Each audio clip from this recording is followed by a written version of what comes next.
There is a specific kind of exhaustion that doesn't begin in the body, it begins in the soul. It's the quiet, invisible kind, the kind no one sees, because she became an expert at hiding it. She knew how to smile through disappointment, how to show strength while her heart trembled, how to say "I'm fine" so convincingly that even she started to believe the lie for a while. But the truth always finds a way to rise. For years, she carried the weight of expectations, the weight to be calm, to be patient, to be forgiving, understanding, unshakable. People around her grew comfortable with the idea that she would always handle everything except her own pain. She wasn't allowed to break. She wasn't allowed to fall apart. She wasn't allowed to take up space with her own needs. So she did the only thing she thought was possible. She pretended. She pretended the comments didn't hurt. She pretended the silence didn't wound her. She pretended the distance didn't feel like abandonment. She pretended the responsibilities didn't suffocate her. She pretended she could hold the world together, while no one held her. But there comes a day, a subtle, almost unremarkable day, when the soul whispers a truth that can no longer be ignored. A truth that starts as a sigh, a heaviness behind the eyes, a weariness that no amount of sleep can touch. A truth that says, "I can't do this anymore. I can't pretend I'm okay when I'm not. I can't keep carrying what is breaking me. I can't keep performing the version of myself everyone wants." And it doesn't happen in a dramatic collapse. It happens quietly, in the middle of an ordinary afternoon, in the pause between one responsibility and the next, in the moment she finally realizes that she has been living in emotional survival mode for far too long. Her soul did not give up. Her soul finally spoke. And for the first time in years, she listened. So if you're here because you felt this too, the heavy silence, the quiet ache, the exhaustion of pretending you're fine while your heart begs for rest, then don't leave. Stay with me. This video is for the woman whose soul is tired, not because she is weak, but because she has been strong for too long, in places where no one ever noticed.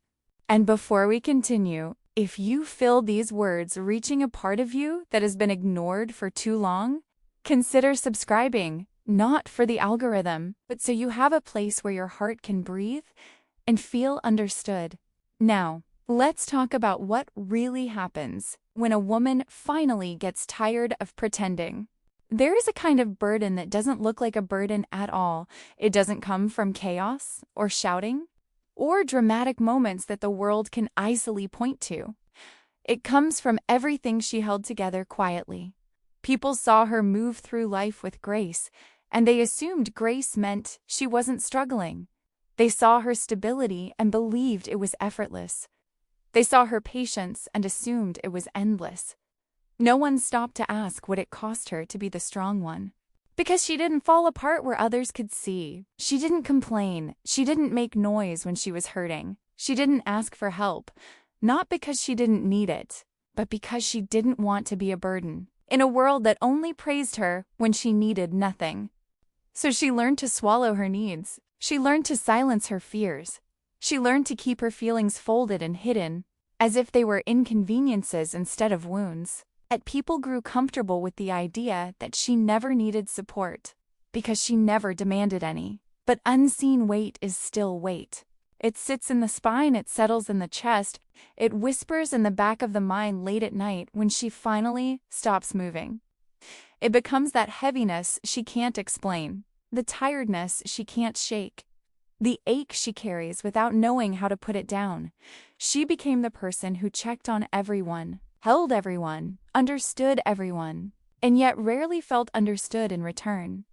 She remembered birthdays, noticed the small details, softened her voice so others felt safe, but no one noticed how tightly she stretched herself to keep the peace, to keep the balance, to keep the world around her from falling apart. And the cruelest part is this: the more she carried in silence, the more invisible her pain became. People praised her strength without realizing they were praising her exhaustion. They admired her resilience without seeing the loneliness that came with it. They loved how dependable she was without noticing she was disappearing inside that role. But the soul never forgets the weight it carries. And the first sign that she was growing tired wasn't dramatic. It was subtle, a sigh that lasted a little too long, an evening when she had nothing left to give, a tear she wiped away before anyone could see, a moment of stillness where she finally wondered, who holds me while I hold everyone else? That was the beginning, the quiet beginning, of a truth she could no longer ignore. Pretending doesn't begin as a lie, it begins as protection. A way to keep peace, to avoid conflict, to prevent others from worrying, to maintain the illusion that everything is under control, even when her heart is quietly unraveling. She didn't wear her mask because she wanted to deceive the world. She wore it because she feared what would happen if she ever allowed people to see the truth. Would they pull away? Would they judge her? Would they use her vulnerability against her? Or worse, would they see her pain and still do nothing? So she perfected the art of looking fine.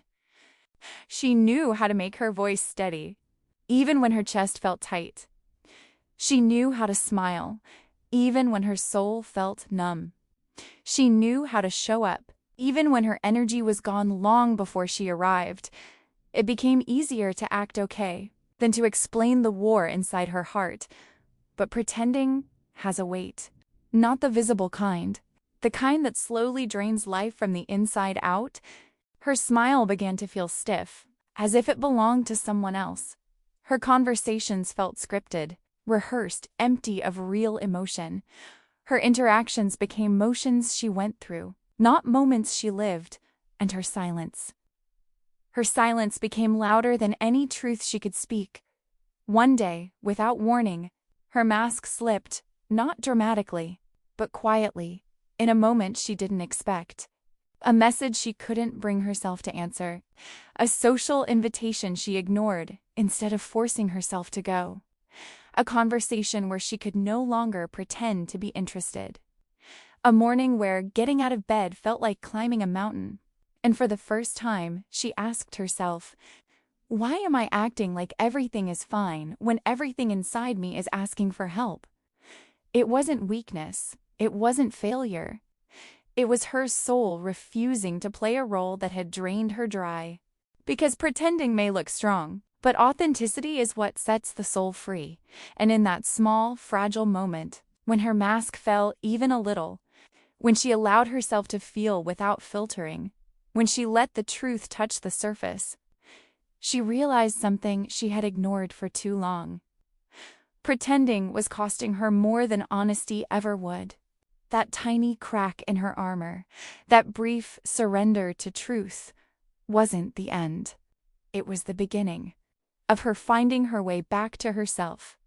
The soul always speaks first, quietly, gently, like a whisper she can ignore.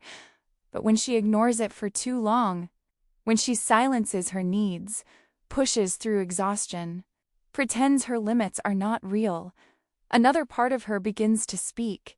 Her body, and her body has a way of telling the truth that cannot be argued with, cannot be negotiated, cannot be explained away.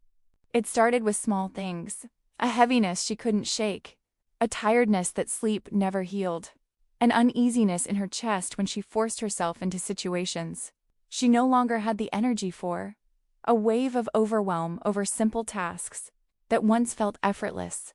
She blamed stress at first, or the season, or the lack of rest, or the busy week she'd been pushing through for months, for years.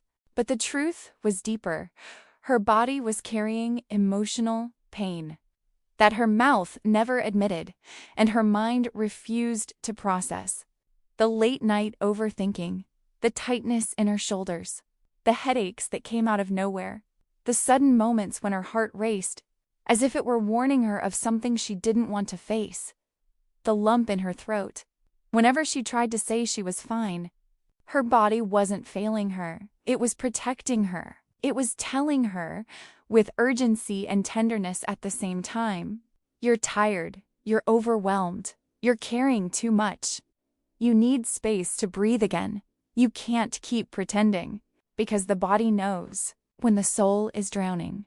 And the moment she finally paused, really paused, she realized every ache, every fatigue, every moment of emotional depletion was not random at all. It was her inner world begging for care, begging for rest, begging for truth. She wasn't dramatic. She wasn't too emotional. She wasn't overreacting. She was responding to years of ignoring herself.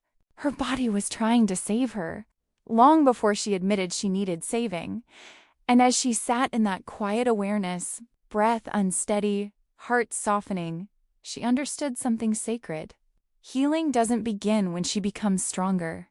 Healing begins when she finally stops pretending she doesn't hurt. There wasn't a dramatic scene, no confrontation, no breaking point loud enough for the world to notice. Her transformation came quietly. The same way the exhaustion had crept into her life, it began with honesty. Not the kind she said out loud to others, but the kind she whispered to herself when no one else could hear. I'm not okay. I'm tired. I can't keep living like this. I deserve to feel safe inside my own life. For the first time in years, she allowed her truth to exist, without justifying it, without minimizing it, without apologizing for it. She started noticing the places where she felt drained, and the people who only loved her when she had energy to spare. She noticed the friendships that survived on her effort alone, the conversations she carried by herself, the relationships where she played the role of healer, comforter, rescuer, while no one even asked how she was really doing. She felt the weight of her old patterns, overgiving, over-explaining, overextending, and realized they were not signs of love. They were signs of exhaustion. Choosing truth wasn't easy.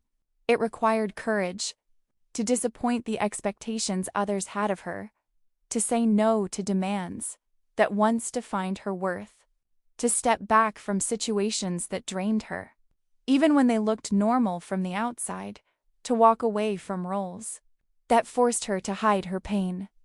But something beautiful happened.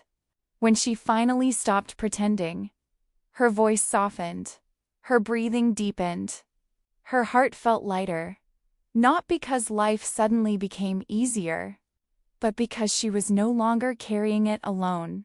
While acting like she was fine, she created small spaces of peace.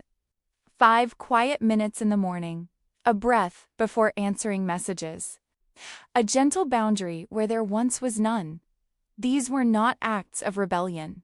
They were acts of survival, acts of love toward a self she had ignored for far too long, and little by little, truth began to feel safer than pretending.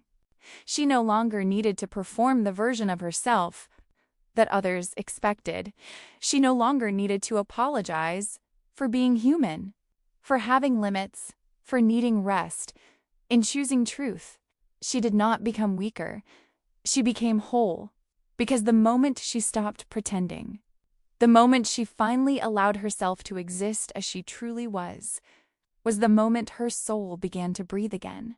There comes a moment in every woman's life when silence becomes loud enough to awaken her, when pretending becomes heavier than the truth she's been avoiding, when the cost of holding everything together becomes greater than the cost of finally letting something fall. If you're here, if you listened to these words and felt pieces of yourself rising to the surface, the exhaustion, the buried sadness, the tightness in your chest, then hear this gently. You are not failing. You are awakening. You are not losing control. You are reclaiming it. Your soul isn't tired because you're weak. Your soul is tired because you've carried pain alone for far too long, and it's asking, softly, tenderly, to be allowed back into the light. You deserve a life where you don't have to act strong just to be loved. You deserve people who see you, really see you, even in the moments when you have nothing left to offer. You deserve rest that isn't stolen, peace that isn't conditional, love that doesn't require you to shrink or hide.